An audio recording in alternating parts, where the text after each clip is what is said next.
তুমি অগ্রগামী হও সেই চিরস্থায়ী জান্নাতের দিকে, যেখানে রয়েছে চিরন্তন সুখ। যা মন চাইবে তাই পাবে, যা আদেশ করবে তাই দেওয়া হবে। জেনে রেখো, দুনিয়ার চাওয়া পাওয়ার পূর্ণতার স্থান নয়। দুনিয়া চাওয়া পাওয়ার পূর্ণতার স্থান নয়। দুনিয়া চাওয়া পাওয়ার পূর্ণতার স্থান নয়। জান্নাতি হচ্ছে এমন জায়গা যা তোমার সব আকাঙ্ক্ষাকে পূর্ণ করে দেওয়া হবে।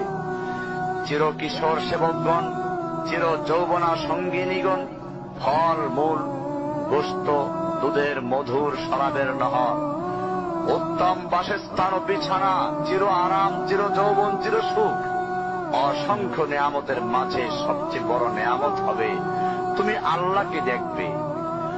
শুধু তোমাকে এটা বলাই যথেষ্ট মনে করছি, সবচেয়ে কম মর্যাদার যে জান্নাত লাভ করবে তা হবে দুনিয়ার 10টির